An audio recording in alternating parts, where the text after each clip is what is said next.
Welcome to the reading room. We are continuing with our book, The Wondrous Life of Oscar Wilde by Junot, Diaz.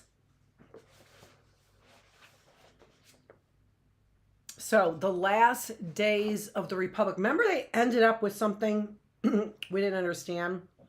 Oh, Beely, not so rashly, not so rashly. What did you know about states or diasporas?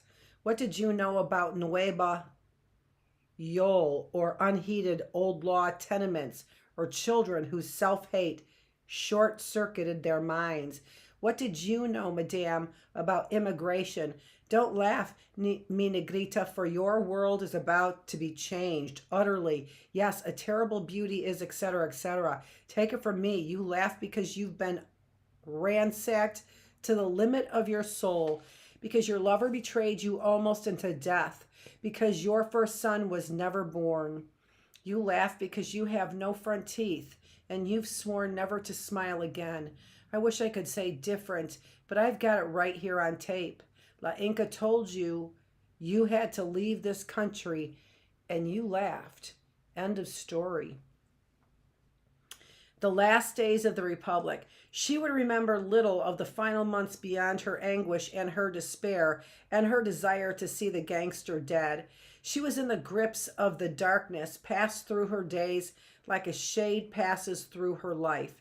She did not move from the house unless forced. At last, they had the relationship La Inca had always longed for, except that they didn't speak. What was there to say? La Inca talked soberly about the trip north, but Beely felt like a good part of her had already disembarked. Santo Domingo was fading. The house, La Inca, the fried yuca she was putting into her mouth were already gone. It was only a matter of allowing the rest of the world to catch up. The only time she felt close to her old sense was when she spotted the Elvises lurking in the neighborhood. She would cry out in mortal fear, but they drove off with smirks on their faces. We'll see you soon, real soon. At night, there were nightmares of the cane, of the faceless one, but when she awoke from them, La Inca was always there. Tranquila, hija, tranquila.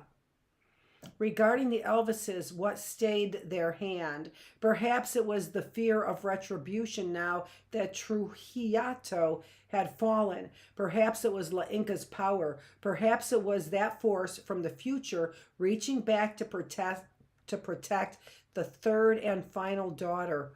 Who can know? La Inca, who I don't think slept a single day during those months. La Inca, who carried a machete with her everywhere. Homegirl was bout about it. Knew that when Gondolin falls, you don't wait around for the Balrogs to tap on your door. You make fucking moves. You make moves she did.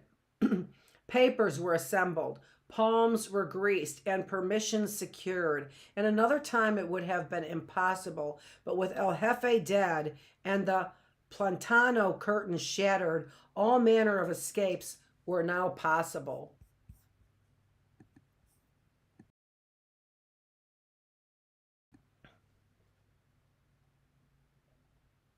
La Inca gave Beely photos and letters from the women she'd been staying with in a place called El Bronx, but none of it reached Beely. She ignored the pictures, left the letters unread, so that when she arrived at Idlewild, she would not know who it was she should be looking for. La pobrecita. Poor girl. The poor girl. Pobrecita. Just as the standoff between the good neighbor and what remained of family Trujillo reached a breaking point, Beely was brought before a judge. La Inca made her put ojos de mamon in her shoes so she wouldn't ask too many questions. Homegirl stood through the whole proceedings numb, drifting. The week before, she said the gangster had finally managed to meet in one of the first love motels in the capital. This one run by Los Chinos, about which Luis Diaz sang his famous song. It was not the reunion she had hoped for. Ah, mi pobre negrita, he moaned, stroking her hair, where once was lightning. Now there was fat fingers on straight hair. We were betrayed, you and I, betrayed horribly. She tried to talk about the dead baby, but he waved the diminutive ghost away with the flick of his wrist and proceeded to remove her enormous breasts from the vast armature of her bra. We'll have another one, he promised. I'm going to have two, she said quietly. He laughed. We'll have 50. The gangster still had a lot on his mind. He was worried about the fate of Trujillo, worried about the Cubans, worried that the Cubans were preparing to invade. They shoot people like me in the show trials. I'll be the first person Che looks for. I'm thinking of going to Nueva York. She had wanted him to say, no, don't go, or at least to say he would be joining her, but he told her instead about one of his trips to Nueva York, a job for Jefe, and how the crab at some Cuban restaurant had made him sick. He did not mention his wife, of course, and she did not ask. It would have broken her. Later, when he started coming, she tried to hold on to him, but he wrenched free and came on the dark, ruined plain of her back. I hope you got that. You're going to have to rewind. I'm not going to reread it. Like chalk on a blackboard, the gangster joked. She was still thinking about him 18 days later at the airport. You don't have to go, La Inca said suddenly, just before the girl stepped into the line. Too late. I want to. Her whole life she had tried to be happy, but Santo Domingo, fucking Santo Domingo, had failed her at every turn. I never want to see it again. Don't talk that way. I never want to see it again. She would be a new person, she vowed. They said no matter how fair a mule travels, it can never come back a horse. But she would show them all. Don't leave like this, Toma, for the trip. Dolce de Coco. On the line to passport control, she would throw it away, but for now she held the jar. Remember me, La Inca kissed and embraced her. Remember who you are. You are the third and final daughter of the family Cabral. You are the daughter of a doctor and a nurse. Last sight of La Inca, waving at her with all her might, crying. More questions at passport control, and with a last contemptuous flurry of stamps, she was let through. And then the boarding and the pre-flight chit-chat from the natty dude on her right, 4 rings on his hand. Where are you going? Never, never, Neverland, she snapped. And finally, the plane, throbbing with engine song, tears itself from the surface of the earth, and Beely, not known for her piety, closed her eyes and begged the Lord to protect her.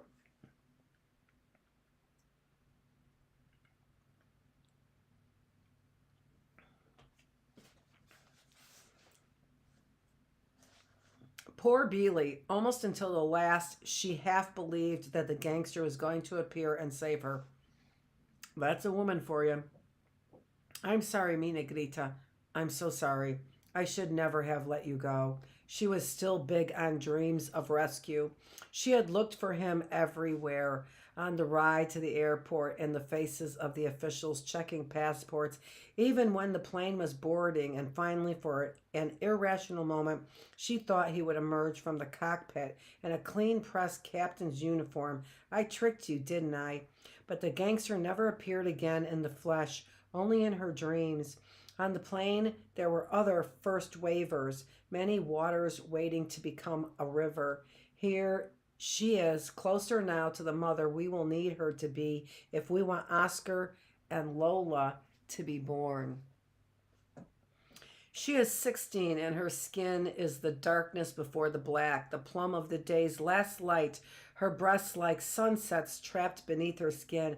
But for all her youth and beauty, she has a sour, disturbing expression that only dissolves under the weight of immense pleasure. Her dreams are spare, lack the propulsion of a mission. Her ambition is without traction.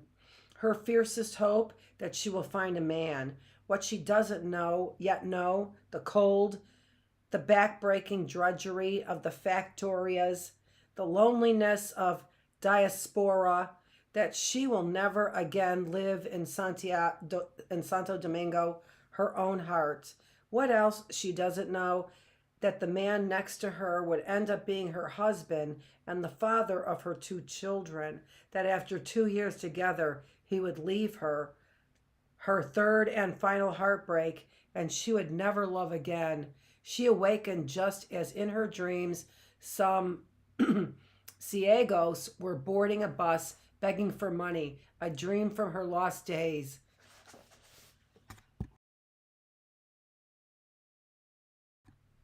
The guapo in the seat next to her tapped her elbow. Senorita, this is not something you'll want to miss. I've already seen it, she snapped, and then calming herself, she peered out the window. It was night, and the lights of Nueva York were everywhere.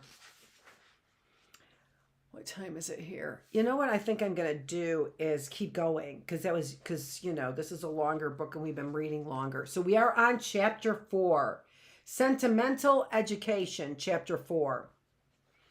It started with me. The year before Oscar fell, I suffered some nuttiness of my own. I got jumped as I was walking home from Roxy by this mess of New Brunswick townies, a bunch of fucking Morenos, 2 a.m., and I was on Joyce Kilmer for no good reason, alone and on foot. Why? Because I was hard, thought I'd have no problem walking through the thicket of young guns I saw in the corner. Big mistake. Remember the smile on this one dude's face the rest of my fucking life, only second to his high school ring, which plowed a nice furrow into my cheek. Still got the scar. Wish I could say I went down swinging, but these cats just laid me out. If it hadn't been for some Samaritan driving by, the motherfuckers probably would have killed me. The old guy wanted to take me to Robert Wood Johnson, but I didn't have no medical, and besides, since my brother had died of leukemia, I hadn't been hot on doctors, so of course I was like, no. For having just gotten my ass kicked, I actually felt pretty good, until the next day when I felt like I had died. So dizzy, couldn't stand up without puking. My guts feeling like they'd been taken out of me, beaten with mallets, and then reattached with paper clips. It was pretty bad, and of all the friends I had, all my great, wonderful friends, only Lola came fucking through. Heard about the beatdown from my boy Melvin and shot over ASAP. Never so happy to see someone my whole life. Lola with her big innocent teeth. Lola, who actually cried when she saw the state I was in. She was the one who took care of my sorry ass. Cooked, cleaned, picked up my classwork, got my medicine, even made sure I showered. In other words, sewed my balls back on, and not any woman can do that for a guy. Believe you me, I could barely stand. My head hurt so bad, but she would wash my back, and that was what I remember most about that mess. Her hand on that sponge and that sponge on me. Even though I had a girlfriend, it was Lola who spent those nights with me, combing her hair out once, twice, thrice, before folding her long self into bed. No more night walking, okay, Kung Fu? At college, you're not supposed to care about anything. You're not just supposed to fuck around. But believe it or not, I cared about Lola. She was a girl it was easy to care about. Lola, like the fucking opposite of the girls I usually macked on. Bitch was almost 6 feet tall and no tetas at all, and darker than your darkest grandma. Like 2 girls in one. The skinniest upper body, married to a pair of Cadillac hips and an ill donkey.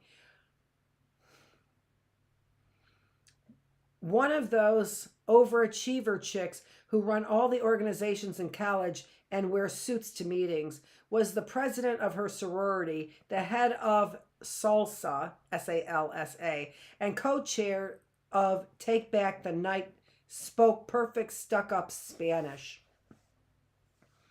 Known each other since pre-fresh weekend, but it wasn't until sophomore year when her mother got sick again that we had our fling. Drive me home, Junot, was her opening line, and a week later it jumped off. I remember she was wearing a pair of Douglas sweats and a Tribe t-shirt, took off the ring her boy had given her, and then kissed me, dark eyes never leaving mine.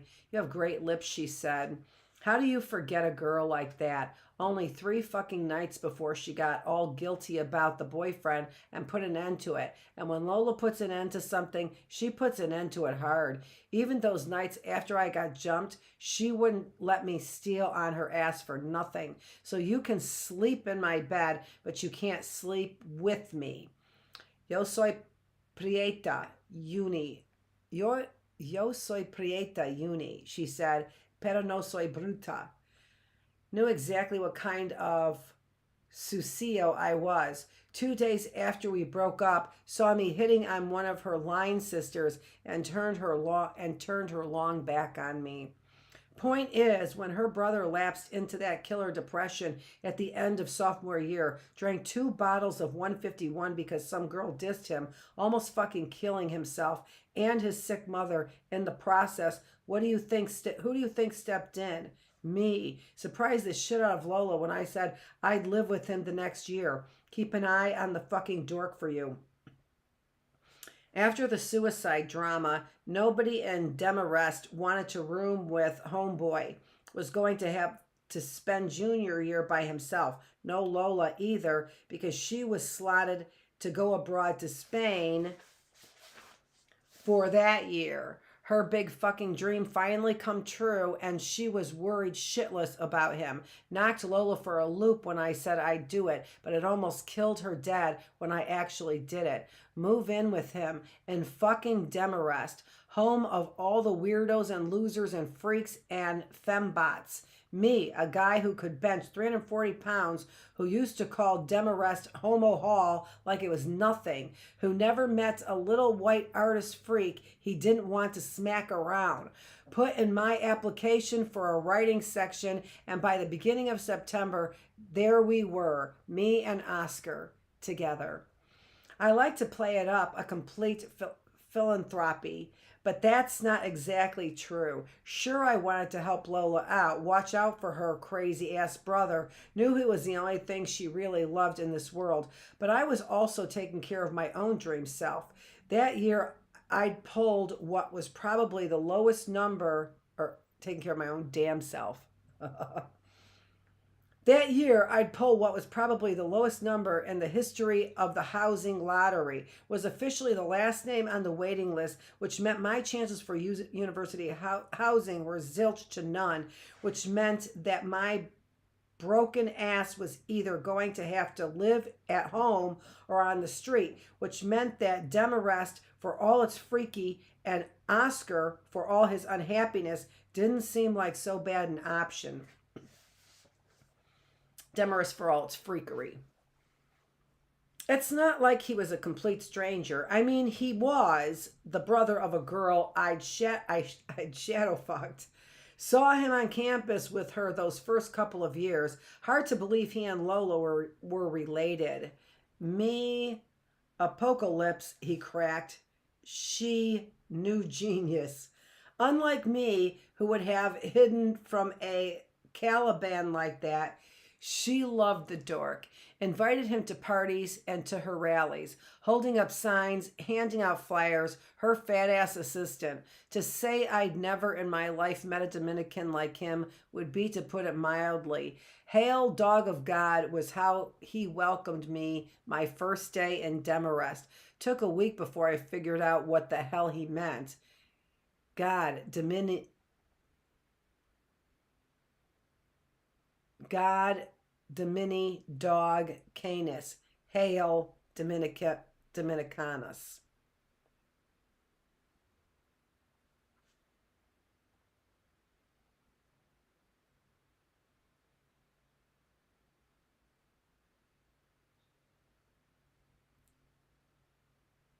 God, Domini, dog, canis. Hail, Dominicanus. I don't know. I guess I should have fucking known. I don't know that I should. Dude used to say he was cursed, used to say this a lot. And if I'd really been old school Dominican, I would have A, listened to the idiot, and then B, run the other way. My family are Sureños from Asueya. And if we Sureños from Asueya know anything, it's about fucking curses. I mean, Jesus, have you ever seen Asueya? My mom wouldn't have even my mom wouldn't even have listened, would have just run. She didn't fuck with Fucus or Guangas. No way, no how. But I wasn't as old school as I am now, just real fucking dumb. Assumed keeping an eye on somebody like Oscar wouldn't be no Herculean chore. That's what I read. That was the word I read, Herculean. And I was like thinking it was Spanish. I mean, shit, I was the weightlifter, picked up bigger fucking piles than him every damn day. You can start the laugh track anytime you want. He seemed like the same to me. Still massive, Biggie Smalls minus the smalls, and still lost. Still writing 10, 15, 20 pages a day. Still obsessed with his fanboy madness. Do you know what sign Fool put up on our dorm door? Speak, friend, and enter. And fucking Elvish. Please don't ask me how I knew this, please. When I saw that, I said, De Leon, you gotta be kidding. Elvish? Actually, he coughed. It's Sindarin. Actually, Melvin said, it's gay hey day. It's gay hey hey. That's in italics, so you can't tell if they're H's or B's. Gay hey hey. I think he's like, gay hey hey. I think that's the way it was done. Despite my promises to Lola to watch out, those first couple weeks I didn't have much to do with him. I mean, what can I say? I was busy. What state school player isn't? I had my job and the gym and my boys and my novia, and of course I had my slutties. Out so much that first month that what I saw of O was mostly a big dormant hump crashed out under a sheet. Only thing that keeps his nerd ass up late were his role-playing games and his Japanese animation, especially Akira, which I think he must have watched at least 1,000 times that year. I can't tell you how many nights I came home and caught him parked in front of that movie. I'd bark, "You watching this shit again?" And Oscar would say, almost as if apologizing for his existence, "It's almost over. It's almost over." It's always almost over, I complained. I didn't mind it though. I liked shit like Akira, even if I couldn't always stay awake for it. I'd lay back in my bed while Kaneda screamed Tetsuyo, and the next thing I knew, Oscar was standing timidly over me saying, Junot, the movie is finis. And I would sit up, say, fuck. Wasn't half as bad as I made it out to be later. For all his nerdiness, dude was a pretty considerate roommate. I never got stupid little notes from him like the last fucknuts I lived with, and he always paid for his half of shit. And if I ever came in during one of his Dungeons and Dragons games, he'd relocate to the lounge without even having to be asked. Akira I could handle. Queen of Demon Web Pits, I could not. It's hard for me to see. I've been reading all day. Made my little gestures, of course, a meal once a week, picked up his writings, 5 books to date, and tried to read some. Wasn't my cup of tea. Dropped the Frasier and threw us Prime. But even I could tell he had chops, could write dialogue, crack snappy exposition, keep the narrative moving. Showed him some of my fiction too, all robberies and drug deals, and fuck you, Nando, but blah, blah, blah. He gave me 4 pages of comments for an 80-page story. Did I try to help him with his girl situation? Share some of my plenty wisdom? Of course I did. Problem was, when it came to the mujeres, my roommate was like no one on the planet. On the one hand, he had the worst case of no totoitis I'd ever seen. The last person to even come close was this poor Salvadoran kid I knew in high school who was burned all over his face, couldn't get no girls ever because he looked like the fan of the opera. Well, Oscar had it worse than him. At least Jeffrey could claim an honest medical condition. What could Oscar claim? That it was Sauron's fault? Dude weighed 307 pounds for fuck's sake. Talked like a Star Trek computer. The real irony was that you never met a kid who wanted a girl so fucking bad. I mean, shit, I thought I was into females, but no one, and I mean no one, was into them the way Oscar was. To him, they were the beginning and end, the alpha and the omega, the DC and the Marvel. Holmes had it bad. Couldn't so much as see a cute girl without breaking into shakes. Developed crushes out of nothing. Must have had at least 24 high-level ones the first semester alone. Not that any of these shits ever came to anything. How could they? Oscar's idea of G was to talk about role-playing games. How fucking crazy is that? My favorite was the day on the E bus when he informed some hot morena, if you were in my game, I would give you an 18 charisma. Okay, what time is it? Let me see if I've got something coming up. I went and took on the next section, and it's actually pretty long. So I think I'm going to stop here. All right.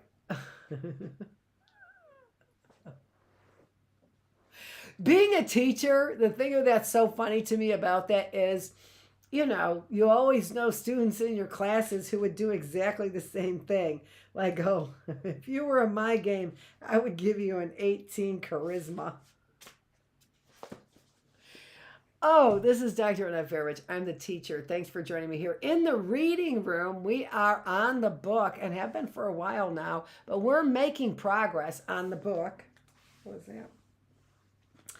That's my zipper. On the book, the Brief Wondrous Life of Oscar Wilde. Thanks a lot for joining me. If you did, I hope so. It's a great book. All right, thanks.